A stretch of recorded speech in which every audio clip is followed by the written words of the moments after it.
Alright, let's talk about these UPS buyouts.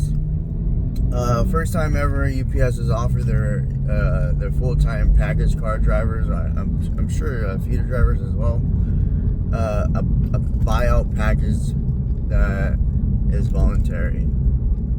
So there's no information quite yet on the buyouts, but there's some whispers, you can say, about they're offering $3,000 per years of service. So if you work only 10 years, you're gonna get $3,000 for 10 years, which is only like $8.25 a day or something like that.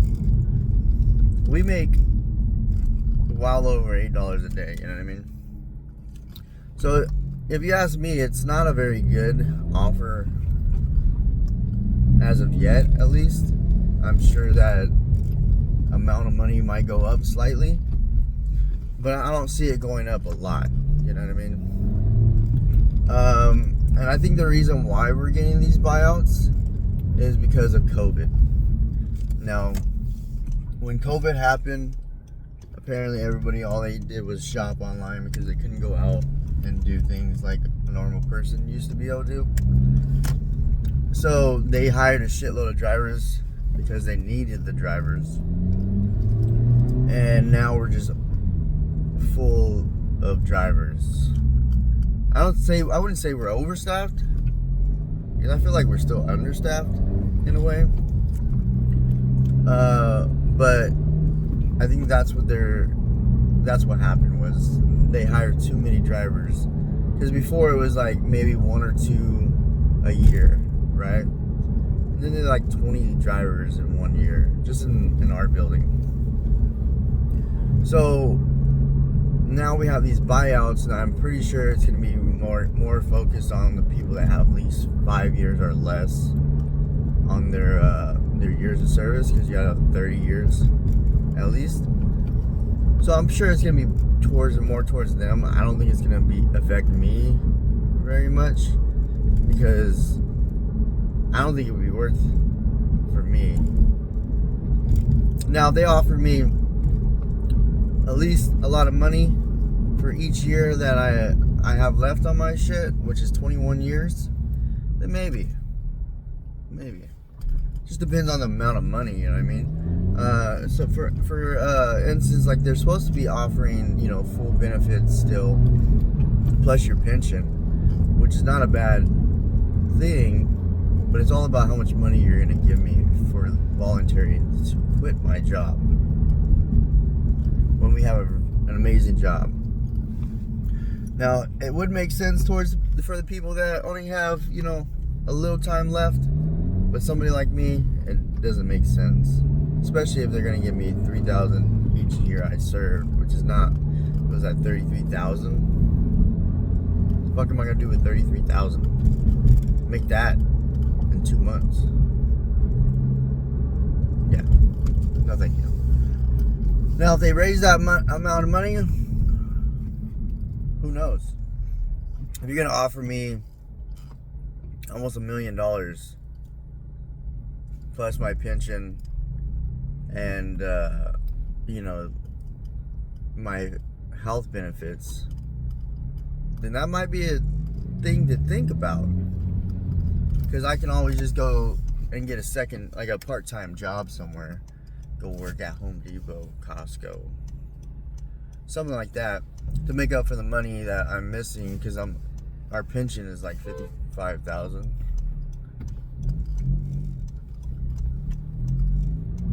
So, yeah, people road raging at a red light. Anyways, so that might be worth it, but, and I know if we're gonna have all these, if nobody buys out, that means what's gonna happen most likely is people are gonna get pushed into the building. And I'm hearing this narrative that if we get pushed into the building, we won't get driver rate. Now, that is true to some extent, depending on your supplemental agreement. Now, it's not national agreement, but it is in the supplemental agreement. And that supplement agreement for the Northern California, we do get driver rate. So the only shitty part about it is the feeders don't get driver rate if they get forced in the warehouse. Now they get paid warehouse rate, and I think it's the max warehouse rate, but I'm not 100% sure on that part. I'm not a feeder driver, so I don't know about feeders. I just know that they don't get the full rate. So some places, like I believe in Texas, they don't get the driver rate if they get pushed back into the building, but they get the max rate for the warehouse. Now that sucks, because that's a huge that's like a $15 decrease in pay. So that will affect a lot of people. And even for us, if we get pushed back in, like that's still gonna affect us a lot, because we get overtime. And if I go work in the warehouse, I'm not gonna get overtime. I'm just gonna get 8 hours, and that's it. Like I'm guaranteed 8 hours. If I get laid off, I'm guaranteed 8 hours. So I can go work in the warehouse, but the shitty part is I have to pick 2 different shifts to work. So it will affect us money-wise slightly, based off like no overtime. But it's not gonna, I don't think it'll kill us, you know. So if you are a UPS driver, start, saving your money, working all the hours you can. If you gotta work those Saturdays, work those Saturdays. It helps out a lot. And hopefully these buyouts are not bad for us, because I can see it can be in a bad thing or a good thing. I know the union saying it's illegal and against our contract. I don't know how it's illegal. They did have a webinar, I think that's how you say it, on it the other day, but it didn't give much information. He just ranted and ran his mouth about how it's illegal and against contract, and that we shouldn't do it, and that they just want us to quit because they just want to downsize for profits, which makes sense. I get that, but I need to understand why it's illegal. I don't know why it's illegal. If you guys know why it's illegal, post it in the comments and let me know, because I don't know why it's illegal, and he's explaining, or he's just saying it's illegal. So it'd be nice for him to let us know exactly what he's talking about when it comes to it being illegal, because I have no idea what the heck he's talking about. So I guess there's not much information right now. Our union did say, or not union, the management did say contact the managers and the union, but yesterday they just corrected themselves and say that you ask the management for information, because the union is not going to know, because the company is saying that the union and the company came together and agreed upon these buyouts, and the union is saying no, we did not agree upon this. It's against our contract. It's illegal, and we don't think it's right. But the company is saying that it was negotiated in the contract.